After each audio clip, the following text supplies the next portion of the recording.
Foto em preto e branco. Escravos em trabalho na lavoura e com cestas de frutas.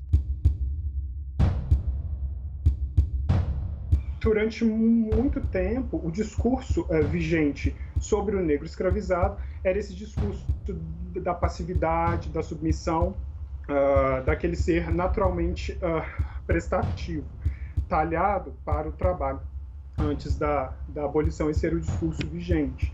Isso faz Carlos parte Santos, de um advogado e processo de ativista. apagamento da contribuição, do papel dos negros nas lutas pela libertação. Vinheta de abertura.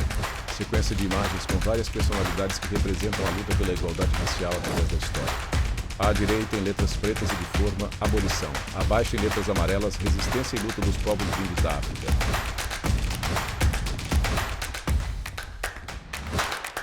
Letras brancas em fundo preto. Muitas Áfricas. Os senhores de escravos Gazeta dominam da Tarde, pela Rio corrupção. de Janeiro, 28 de dezembro Têm de ao seu 1880. serviço ministros, Tempo e História, juízes, Luiz Gama. legisladores, encaram-nos com soberba e reputam-se invencíveis. Mulher lê notícia. A luta promete ser renhida, mas eles hão de cair. Hão de cair, sim, e o dia da queda se aproxima. A corrupção é como pólvora. Se gasta, mas não se reproduz. Hão de cair porque a nação inteira vai se levantar. E no dia em que estivermos todos de pé, os ministros, os juízes, os legisladores estarão todos ao nosso lado. Os próprios senhores, na granja, na tenda, no Senado, onde entre anciãos venerandos têm infelizmente entrado alguns prevaricadores, os próprios senhores hão de apertar a mão ao liberto, nivelados pelo trabalho, pela honra, pela dignidade, pelo direito, pela liberdade, eles dirão como o imortal filósofo: se fosse possível saber o dia em que se fez o primeiro escravo, ele deveria ser de luto para a humanidade. E hoje a condição de escravos a gente pode transportá-la para outras situações, não é, que ainda tem aprisionado e tem impedido os cidadãos brasileiros de desfrutarem plenamente desta condição, da sua cidadania. Pintura. Escravos operam engenho. Mapa da África. Sequência de fotografias recentes. Nelas são mostradas o povo africano, sua arte, seu turismo, pontos turísticos, cidades de arquitetura antiga e moderna, com edifícios multicoloridos e artesanato feminino e cidadãos que bebem água em poço artesiano.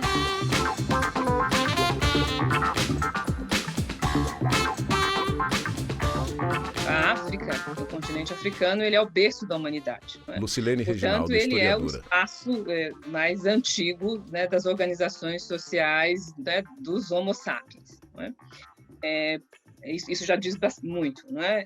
Mas, para além disso, eu acho que é importante ressaltar que a gente está falando de um continente cuja extensão territorial é de cerca de 30 milhões de quilômetros quadrados. 30 milhões 370 mil quilômetros quadrados. Em comparação com o Brasil, por exemplo, o Brasil tem 8 milhões. Cidade litorânea africana com praia próxima do centro.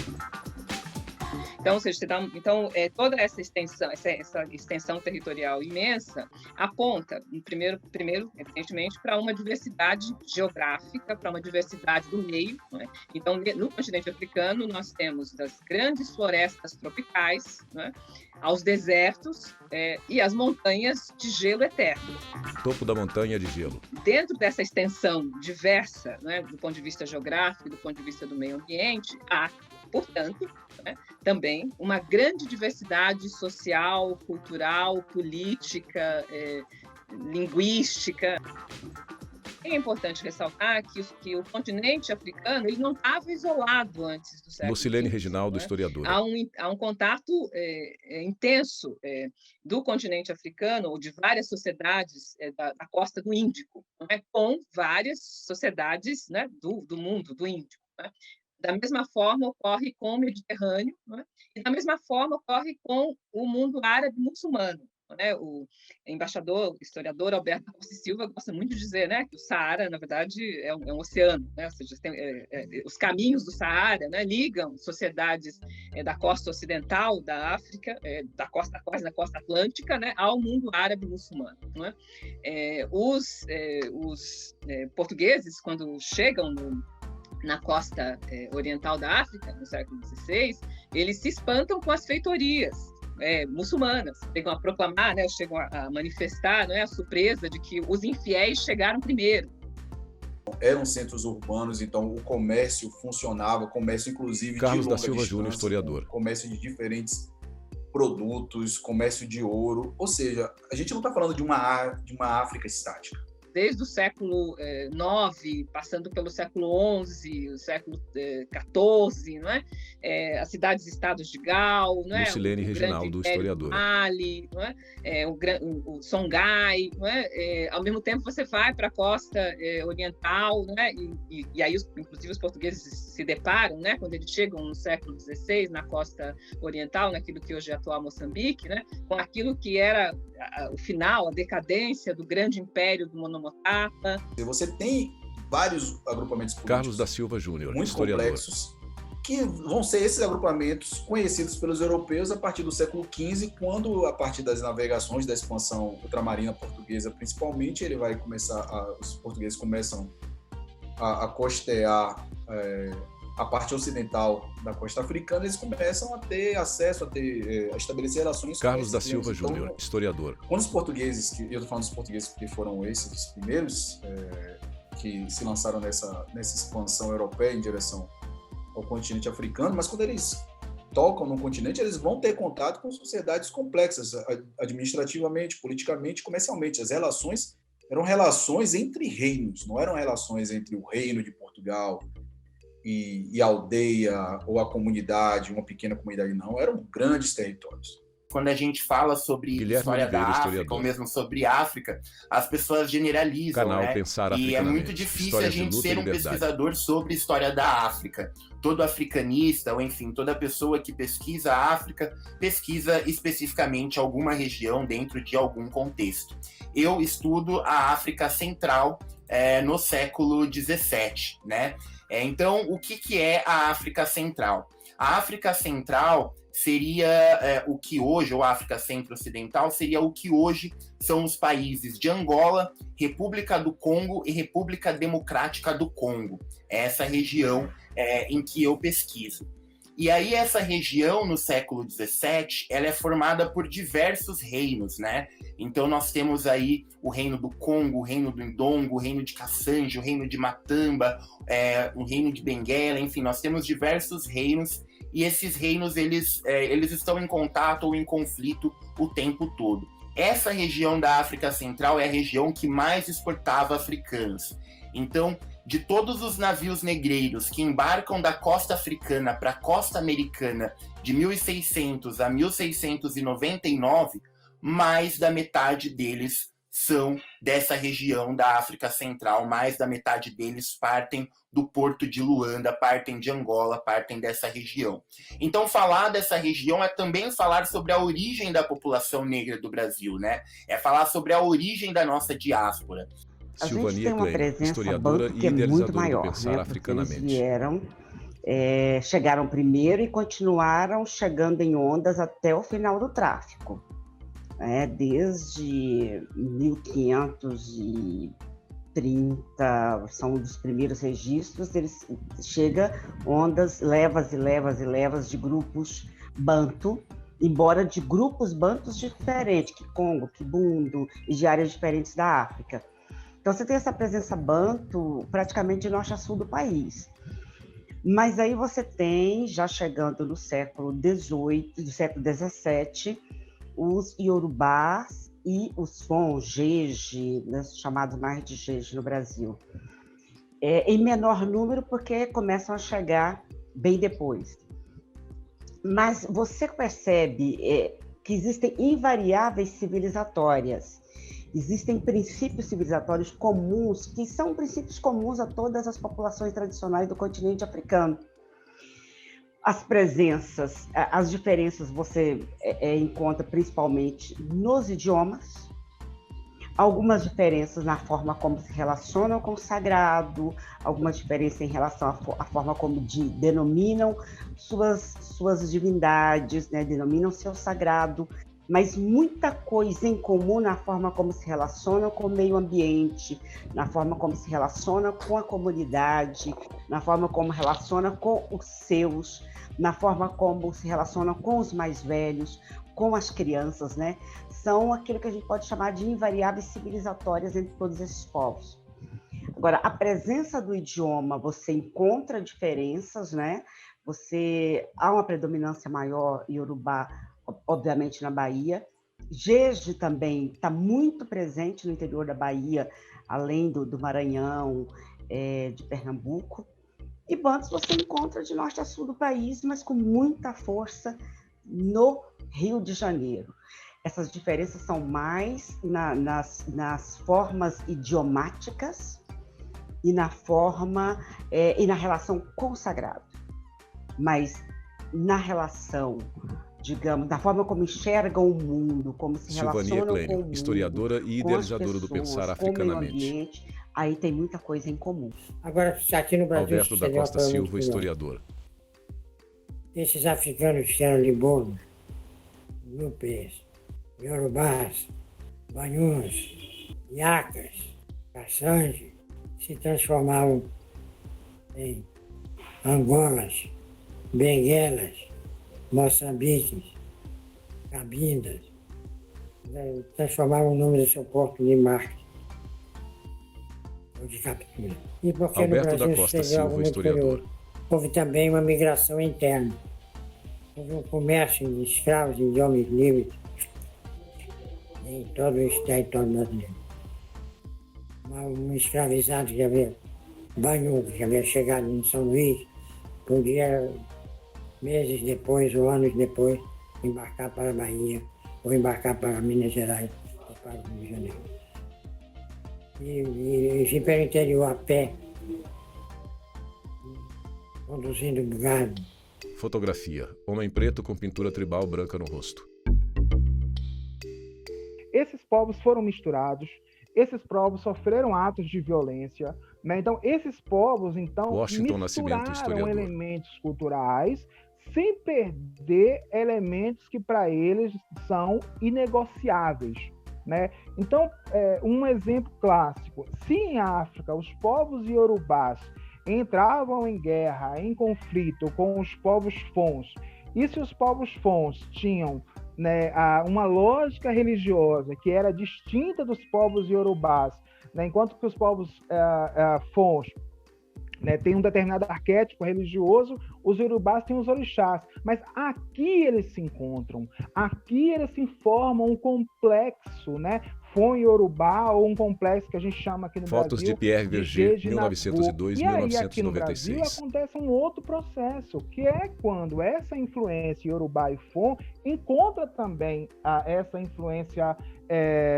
Kimbundu e Umbundo. O exemplo que eu sempre dou é a ideia do candomblé de Angola. Quer dizer, Angola não tem candomblé. Então, candomblé e Iorubá, Washington e Nascimento, Angola historiador. é essa herança Kimbundu. Então, o candomblé de Angola é justamente esse encontro entre as culturas iorubás e as culturas Kimbundu e Umbundo, né, que vão se juntar ali, com uma palavra que existe em Bakongo, que é o candombe, de onde vem o candomblé. Ponto no mapa é ampliado. Quando os europeus chegaram, eles encontraram então centros urbanos, Reino do Congo. né? E o Reino do Congo era um dos principais centros urbanos do sul do continente africano, né? Então a gente tem que ter um pouco dessa dimensão que os europeus dialogaram de reino para reino, de estado para estado, né? E o Reino do Congo era tão importante, se tornou tão importante, né, que o Congo tinha embaixadas em todo o continente, em todo o mundo. Haviam embaixadores do Congo em Portugal, haviam embaixadores do Congo também no Vaticano. Inclusive, o Reino do Congo mandou embaixadas aqui para o Brasil com presentes, né? Esses presentes, inclusive, estavam Washington no Nascimento, Museu Nacional, historiador. que foi queimado e grande parte desse acervo se perdeu. Então, o Reino do Congo era extremamente poderoso, extremamente rico, né? E os europeus dialogaram, interagiram com esses espaços urbanos, porque é justamente lá que são construídas as redes de comércio. Então, assim, os europeus construíram pouquíssimas rotas de comércio. Pintura. Comércio entre cidadãos e navegadores em Porto de Cidade Africana. Os europeus chegam no continente com estados fortes, estados centralizados, e esse processo de domínio que a Europa vai ter sobre o continente africano é um processo que vai aos poucos, durante 400, quase 500 anos, né, naquilo que um historiador africano, chama Joseph Kizerbo, chama de roedura, vai roendo como se fosse um rato, né, roendo ali, né, e vai conseguindo destruir essas estruturas. Pintura em preto e branco. Homem com chicote erguido na direção de um homem preto. Pintura em preto e branco. Homem com chicote à frente de homens pretos que levam carga em suas cabeças e ombros ao sair do mar. Houve uma hecatombe demográfica Washington Nascimento, historiador, ocasionado pela escravização, né? Qual é o perfil do africano que passa a ser escravizado pelos europeus? Né? São homens, né, em idade econômica, né, e com força física, né? Então, quando você tira do continente africano um grande contingente, um enorme contingente da força de trabalho de homens em situação econômica ativa, é claro que isso vai promover, além de uma hecatombe demográfica de forma rápida e imediata, você vai trazer impactos para o futuro, né? Ou seja, você vai trazer impactos em diferentes dimensões. Ampliação da pintura anterior. Orientados por homem com chicote, homens pretos carregam carga ao sair do mar. Porque veio africano até do interior da África. Alberto da Costa Silva, historiador. Nós temos essas histórias incluídas, que narram como eles passaram meses ou anos caminhando até chegar no litoral, onde seriam embarcados nos navios negros. E essa foi a grande sangria africana. Porque a África não sangrou apenas mandando sua gente para a América. Ela sangrou também pela gente que se perdeu a caminho da América. E não só nos navios negreiros, mas também no périplo, no caminhar, no deslocar-se no continente africano antes de chegar aos portos de embarque. O que a Europa precisa pensar, o que a Europa precisa imaginar são as políticas de reparação, né, que devem ser feitas em relação ao continente africano, né, diante dessa hecatombe que ela promoveu em África. Um caso que foi Humberto Adami, advogado da Comissão Nacional da Verdade da Escravidão Negra no Brasil, OAB. Ido à corte de Nova York, ou Washington, e pedir foi Nova York, e pedir reparação da escravidão da Alemanha pelos danos causados pela escravidão em que ocorreu naqueles. Foi um caso judicial. Conglomerado de universidades Ana Carolina de Carvalho e pesquisadores, Viotti, historiadora. chamado Voyages, anteriormente se chamava Slave Voyage, esse projeto. É um trabalho que vem acontecendo já há quase 20 anos, de recolha de informações sobre as viagens.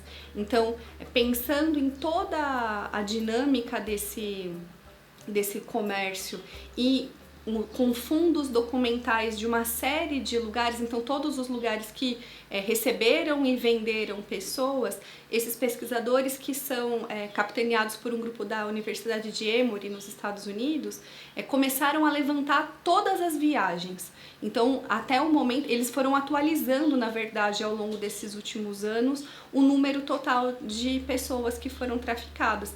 E era um número bem menor a princípio e com as pesquisas foi se chegando a esse total que é de mais quase 13 milhões de pessoas. Desse contingente todo de pessoas, a maior parte indubitavelmente vem para o Brasil. Mais de 9 milhões de indivíduos vêm para o Brasil e quase 9 milhões de indivíduos chegam. Porque há essa comparação, esse trabalho consegue localizar números de pessoas que foram embarcadas e números de pessoas que foram desembarcadas. Então, há uma perda aí de quase 13% de pessoas no trajeto. Então, se estima que mais de 700 mil indivíduos tenham morrido, e aqui eu estou falando só do Brasil, mais de 700 mil indivíduos tenham falecido no trânsito, então, no Atlântico, nesse período de 1501 até 1879, salvo erro. Pintura, navio português. Essa expansão europeia em direção ao continente africano em busca primeiro de ouro, porque a gente sempre fala desse contato, dessa presença europeia no continente africano em termos da mão de obra. Mas, primeiramente, eles foram até essas regiões tentando estabelecer relações comerciais por ouro. A partir de um determinado Carlos momento, da Silva Júnior, historiador. Os europeus começam a estabelecer o sistema da plantation, da produção açucareira, aí o principal produto de interesse europeu na região muda. Deixa de ser o ouro e passa a ser os seres humanos, que é essa mão de obra, essa força de trabalho africana, que é trazida à força, acorrentada nos porões dos navios negreiros, para as Américas, para trabalhar nas plantações de cana-de-açúcar. Do ponto de vista da moral, primeiro a gente tem que lembrar das bulas católicas que permitiram a escravização tanto dos não cristãos, e aí incluem-se os muçulmanos, mas também os chamados pagãos, né? Então, são essas bulas, essas séries de bulas, sendo a mais importante, talvez, a Romanus Pontifex, que permite com que os portugueses, e são bulas direcionadas aos portugueses, especificamente porque eles estavam nesse processo de expansão, permite com que eles cativem ou capturem e escravizem as populações com as quais eles tiveram contato. Noite no centro da cidade. Tempo e história, Joaquim Nabuco. A deserção pelo nosso clero do posto que o evangelho lhe marcou foi a mais vergonhosa possível. Ninguém o viu tomar parte dos escravos, fazer uso da religião para suavizar-lhes o cativeiro e para dizer a verdade moral aos senhores. Nenhum padre tentou nunca impedir um leilão de escravos, nem condenou o regime religioso das senzalas. A Igreja Católica, apesar do seu imenso poderio em um país ainda em grande parte fanatizado por ela, nunca, sublinhado, elevou no Brasil a voz em favor da emancipação. Foto: pessoas pretas com cestas e peneiras. Então, que é uma relação de interdependência quase, né, entre direito e religião, sobretudo nesse momento do Brasil. Uma das justificativas para que a escravidão se mantesse nesse sistema de dominação de alguns homens sobre outros homens é justamente enxergar o escravizado como alguém necessariamente inferior, muitas vezes como alguém sem alma.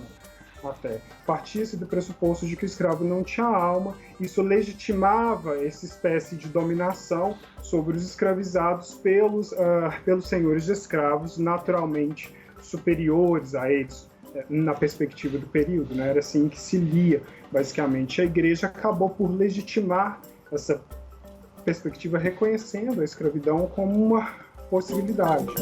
Documento para venda de escravo. A escravidão no Brasil ela foi bastante regulada pelas ordenações do reino, né? Aplicava-se aquelas Carlos Santos, advogado e ativista. Previstas na legislação portuguesa ao Brasil. Legitimavam o sistema escravista, não tratavam como um problema jurídico à época, embora a gente já vai ter certas críticas a esse sistema de próprios juristas do período. Um dos pontos mais significativos desse processo de escravidão é justamente a desumanização de negros, né? Essa negação da dignidade deles enquanto seres humanos, por todo o sistema legal, e aí o sistema legal legitima uma série de opressões, né? Não há regime de opressão que se legitime sem o apoio do direito e do judiciário. Isso é um ponto muito importante para a gente conseguir pensar o desenvolvimento da escravidão e até os reflexos mesmo disso até hoje. O Reino do Congo mandou cartas para o Reino de Portugal, explicando, olha, os comerciantes portugueses estão ampliando o seu raio de atuação, estão escravizando outros grupos, que são grupos aliados ao Reino do Congo, inclusive estão capturando congoleses, e isso não é correto. Ou seja, também na diplomacia, que é um outro aspecto importante, né? Que as coisas não acontecem no continente africano só na guerra. A diplomacia funcionava intra-reinos africanos, mas também entre reinos africanos e reinos europeus. Desde 1570, Lucilene Reginaldo, historiadora. Os portugueses que se instalam, né, na região de Luanda, eles estão em conflito, acordo de paz. Conflito, acordo de paz. Com os diferentes soberanos do Nidongo, né, que se estabelecem nesse período. Né? Pintura, Guerreiros Nidongo. Em dezembro de 1671, as tropas, né, portuguesas em Angola, elas conseguiram tomar Lucilene a capital Reginaldo, do Reino historiadora. Nidongo, né? Elas tomaram a capital e o rei foi morto. Né? O rei foi morto e os portugueses eles aprisionaram os parentes mais próximos do rei. E essas pessoas elas foram deportadas para o Brasil e para Portugal. 14 Lucilene parentes do Reginaldo, rei Nidongo são historiadora. aprisionados. E o que a Silvia Lara mostra é que você tem uma discussão grande, né, no Conselho Ultramarino, que era para saber para onde é que essas pessoas iam ser levadas. Né? Então, uma das possibilidades, e de fato isso aconteceu, foi trazer essas pessoas para o Brasil, aqui da colônia, né, da América Portuguesa, não querem que essas pessoas permaneçam aqui. Né?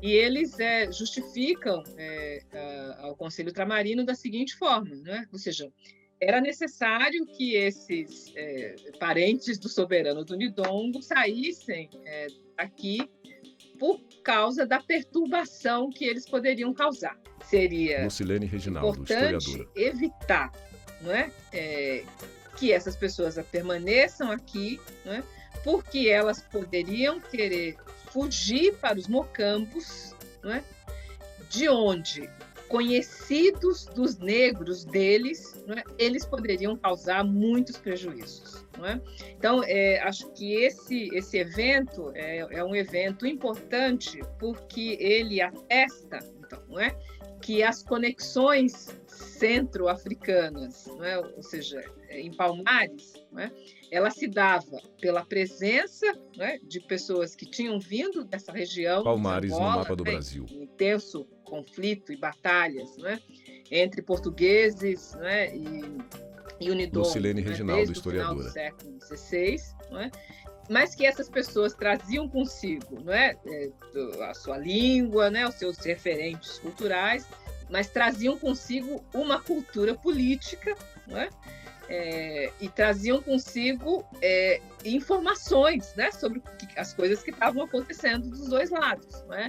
E as autoridades coloniais, né, na América Portuguesa, que muitas vezes eram as mesmas autoridades coloniais que estavam em Angola, porque esses administradores coloniais eles circulavam, ou seja, eles estavam ora na América Portuguesa, ora, né, na conquista de Angola, ora na Índia, ou seja, eles sabiam exatamente, ou seja, de que essas conexões centro-africanas estavam dadas. Ou seja, então, a África, a história africana, o contexto africano, a política africana não estava apartada, né, da vida colonial. E os palmarinos não só sabiam disso, mas como, na verdade, vivenciavam isso. Não é? Um outro elemento importante, a gente se dá conta, né, de que o esforço de negociação de tratados de paz com Palmares é muito semelhante com os esforços de negociação de tratados de paz com Nidongo, por exemplo. Né?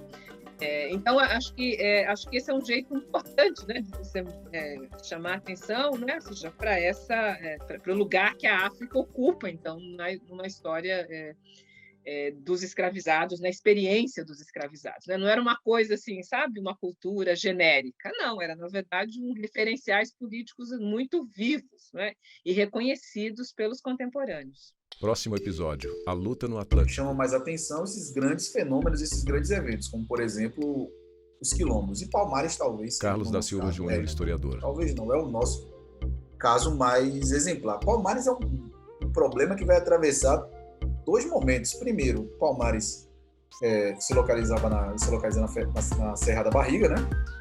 Atualmente Alagoas, mas antigamente fazia parte de Pernambuco. E foi um problema para os holandeses e para os portugueses. Créditos finais. Direção e roteiro Alexandre Fishboltz. Produção Rosane Amaral e Débora Gautier. Direção de arte, montagem e finalização Henrique Correia. Audiodescrição visual. Roteiro Caína Leão. Narração Valmir Nascimento. Núcleo de programação Rosa Wazen. Núcleo técnico Fábio Guedes. Núcleo de produção de programas Flávia Soledade. Supervisão Coordenadoria de Gestão da TV e Rádio Justiça. Secretaria de Comunicação Social STF. Realização TV Justiça Essencial 2021.